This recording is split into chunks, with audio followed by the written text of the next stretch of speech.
Thanks so much, Doug, and thanks so much to Rodney, who I can't decide if Rodney Whitlock or Len Nichols is the funniest man in health policy.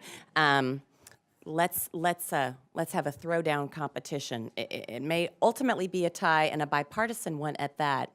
I'm going to invite our panelists to come on up front and join me.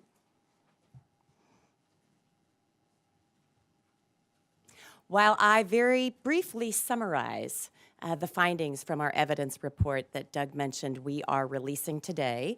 Did all of you get your evidence report as you came in? So everyone's got one. What I'd like to do, we've got a hefty report in front of you. I'm going to summarize the findings, but the heart of what we're going to do today is discuss the implications of that report with our panelists. And so forgive me, we're going to go through these slides fairly quickly, and I invite you to go back and review them. But we've got some key points that we'd like to make, and then we'd like to talk about, and as Doug suggested, we'd like to invite your comments on. Now, I'm not going to summarize, nor am I going to read to you every slide, but I do want to point out we are building on the good news that, as Doug mentioned, CMS announced earlier in the week, followed by some major health plans and purchasers around a private sector initiative to push value-based purchasing. And so we are in great company this week. Lots of fantastic news. And we had the pleasure to spend some time with the 5 centers that Doug mentioned, the leadership of our 5 centers yesterday, an all-day retreat. So we've got great news to report, but a lot more work to do, as I think all of you are well aware. That work does, in fact, require partnerships. And so, again, I, too, would like to extend my thanks to the Blue Cross Blue Shield Association, as well as to the Millbank Memorial Fund. I'm not reading this to you, but should you want to know a little bit more about these organizations, we provide that for you. And finally, our report. Doug mentioned that the study authors include myself, Amy Gibson, and Elizabeth Bult from our staff, as well as Drs. Paul Grundy and Kevin Grumbaugh. But this year we did something a little bit different, which was not just focus on what the evidence tells us today, but what we need to be doing tomorrow in order to further this mission. And so we've invited some guest authors. You'll see those guest authors in section 3 of the report, talking about what work still needs to be done and how they are currently working with the primary care movement as well as the patient-centered medical home movement. As always, in addition to writing our report, we invite academic reviewers to ground us in, I think, what is first and foremost the evidence that is peer-reviewed, that is accepted by not only the academics, but by the experts in the field as timely, relevant information around PCMH. We've been doing this review for a little while, and what we found this year is that we have 28 studies that we were able to analyze and share with you. And I'm going to tell you a little bit about the methods just so that you understand what we were looking at. So we focus on primary care, but specifically the patient-centered medical home.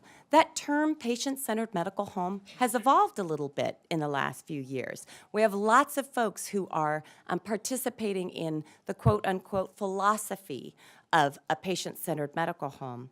And so for this year's report, we looked at any study that came out between September of 2013 and October of 2014.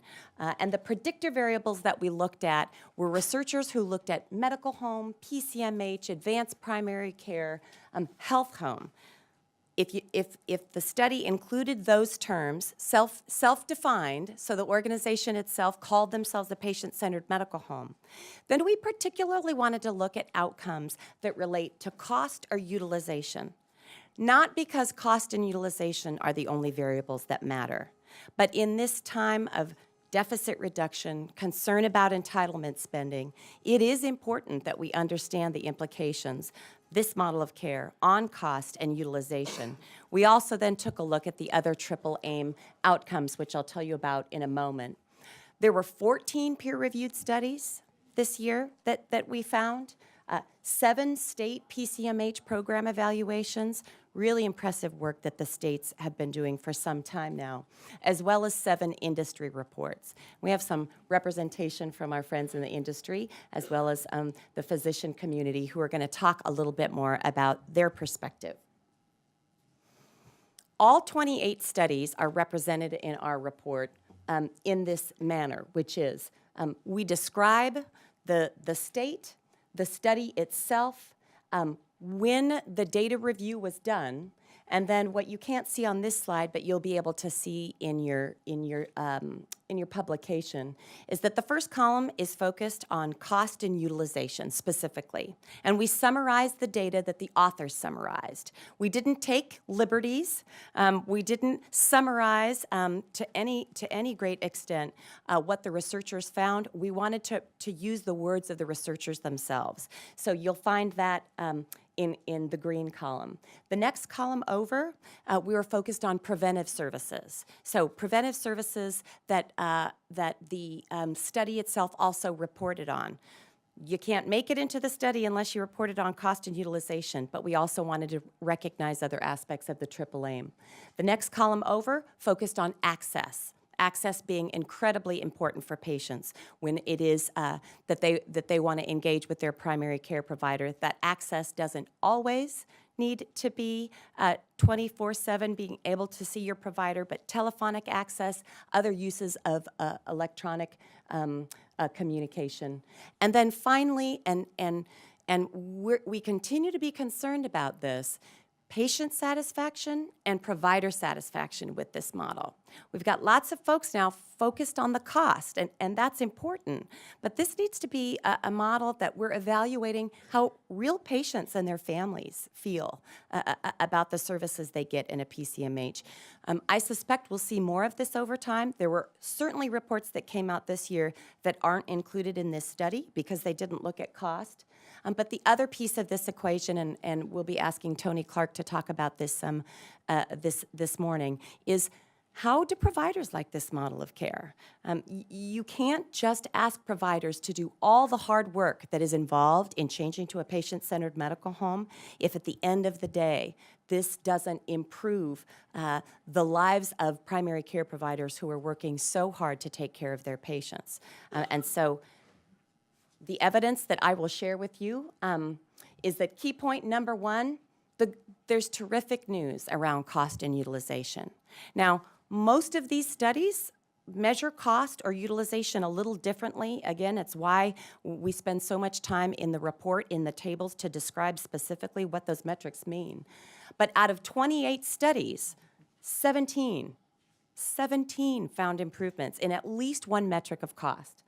A full 24 of them found improvements in utilization. And I think this is really important. What we continue to learn in looking at the literature is that you are most likely to see changes in utilization first before you see changes in cost, meaning we're preventing people from going to the emergency department.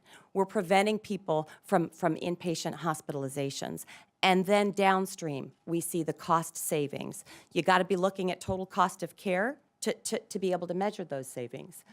Again, we also wanted to acknowledge the important other measures involved in the triple aim. So 11 studies found improvements in quality, another 10 found improvements in access, and 8 found improvements in satisfaction. I want to underscore, the studies that didn't measure improvements in satisfaction, it's not that they didn't find any improvements in satisfaction, it's that they did not measure improvements in satisfaction. So a blank space in those tables does not insinuate negative findings. What it says is the researchers didn't measure it. And what I would argue is we need to be consistently measuring all components of the triple aim when we're evaluating patient-centered medical homes. So specifically, we wanted to look at what the peer-reviewed literature said, because there was a lot of excitement this year back in January around a specific study around patient-centered medical home that didn't have findings. And I think that it's really important, and we mentioned this in our report, you've got to contextualize one finding in light of the bigger, broader findings across the literature. So 14 studies this year in the peer-reviewed literature. And as you can see here, 6 found improvements, 10 reported on cost, 6 found improvements. 12 reported improvements in utilization of the 13 that reported on utilization. 2 found improvements of the 3 studies that reported on it. 4 studies found improvements in access when the study reported on it, and 4 found improvements in patient or clinician satisfaction. Now, when you look here to see what the studies were, there are a couple of things I'd want to highlight for you. First of all, the Medicare fee-for-service study on NCQA accredited or recognized practices, even in fee-for-service, which we strongly argue we need to shift from fee-for-service and into value-based arrangements. But even in a Medicare fee-for-service, this delivery model provided cost savings and improvements in quality. The Veterans Affairs, long pushing this model through their PACT program, which is the equivalent of PCMH, 4 studies. They too found some encouraging news. Now, they did not see a positive return on investment, but what they saw is improvements in cost trend over time and important changes in utilization that we think mean better care for veterans and ultimately mean lower costs.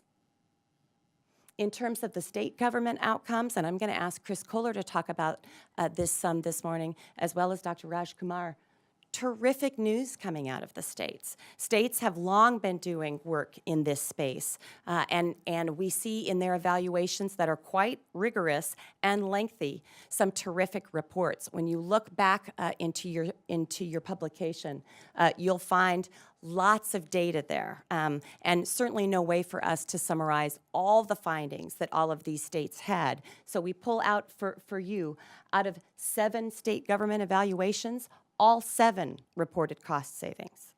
Let me repeat that. 7 state evaluations, rigorous evaluation, all 7 found cost savings. Out of the 7 state government evaluations, 6 reported improvements in utilization. 6 reported improvements in population health and preventive services. 5 improvements in access. 3 improvements in patient or clinician satisfaction. What you might notice there, lots of states doing a lot of terrific things, and we may have some U.S. senators stopping by from some of these states here in a bit as our surprise guests. We've got states that have some terrific findings and lessons learned. None of this work is easy, but the MAPSIP program that we'll be hearing about a little bit more this morning has some promising and encouraging news for us, as does the Comprehensive Primary Care Initiative. Next, industry report. We had 7 industry reports, lots of representation from Blue Cross, Blue Shield, and Anthem, and I look forward to hearing from Julie and Justine this morning. But out of the 7 industry reports, 4 found cost savings, 6 found reductions in utilization, 3 improvements in population health and preventive services. Industry reported less on access or on patient and clinician satisfaction, and the PCPCC is going to urge our friends in the industry to really look at these variables. Incredibly important that the public understands what this model of care can do to improve the care for them and their families. That leads us to key point number 2, which is if, in fact, the findings suggest that there are improvements in utilization, and improvements in being able to bend the cost curve, we've got to be better investing, as I think Dr. Henley alluded to. Right now, and I think this is still surprising to many folks, out of all the dollars that we spend in this country on healthcare, only 4 to 7% is spent on primary care. And yet, physician visits, 55% of all physician visits in this country are to primary care. So we've got 4 to 7%, I like to use the number 6, 4 to 7% of all healthcare costs going to primary care, and 55% of all visits to doctors in primary care. Something's out of kilter here. And so some of the recommendations from our study suggest investing in primary care in bigger and broader ways, not just paying more for primary care. We don't have a lot more money to spend, but to spend better on primary care, investing in primary care and moving away from fee-for-service. I have some additional numbers here for you that I've already spoken to. And this is no surprise to any of you in the room. It's what CMS was arguing for last week with the release of the CPC and MAPCIP findings, as well as Secretary Burwell on Monday. It's what the major health purchasers were arguing for in their announcements a few days later. And I think it's what Rodney was suggesting in his introductory remarks, and that is we need to move away from volume-based reimbursement toward value-based reimbursement. Getting there is not easy. And so the final point from this study is that there is much work to be done, and future direction requires collaboration across the board, not just with the medical neighborhood, our friends in the specialty community and hospitals, home health, et cetera, but also partnerships with folks in the community, because population health improvement is really the goal here. We need to increase our financial support, which I've spoken to. We need to focus on team-based training. That's incredibly significant for every practice that engages in this model. Really, this shift from putting the onus of care on the lead clinician alone. We've got to be working across the team, and the team needs to be able to work at the top of its license. The consumer and patient engagement piece is incredibly important, and the technology needs to catch up. We need to have EHRs that allow us to provide the level of care as well as registry functions, care management functions, et cetera.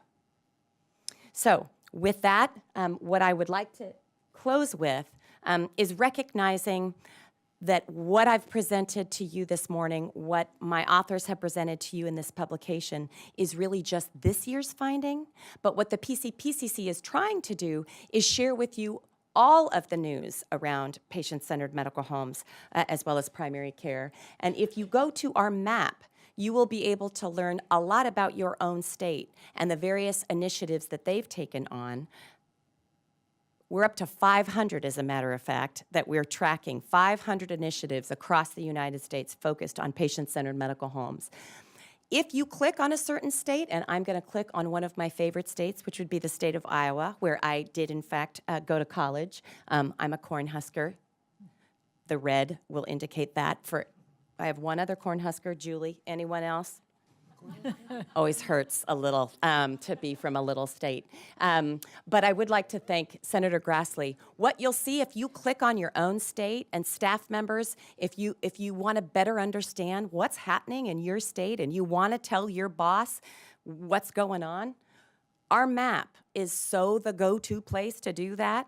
If you click on Iowa, what you'll learn about Iowa is that Iowa has some private payer initiatives. They've got legislation at the state level. They've received a SIM award. They're not participating in the CPC grant. They don't have a dual eligible demonstration. They're not a MAPCIP state, but they do have a state plan amendment, 2703, and they're not a CHIPRA state. You can find this out and look crazy smart to your member of Congress if you are interested. And this really is how Rodney got so smart, is because he's been looking at our map. This is Rodney presenting at the PCPCC conference this year. The take-home points: cost and utilization changes are in fact associated with PCMH, as demonstrated by these 28 studies, but we've got to be better investing, particularly in the infrastructure, to make PCMHs work. But collaboration and a long-term view of our work is necessary if we want to achieve our aims. With that, I'm going to open up the panel for some questions, and then I'm going to invite questions from the audience.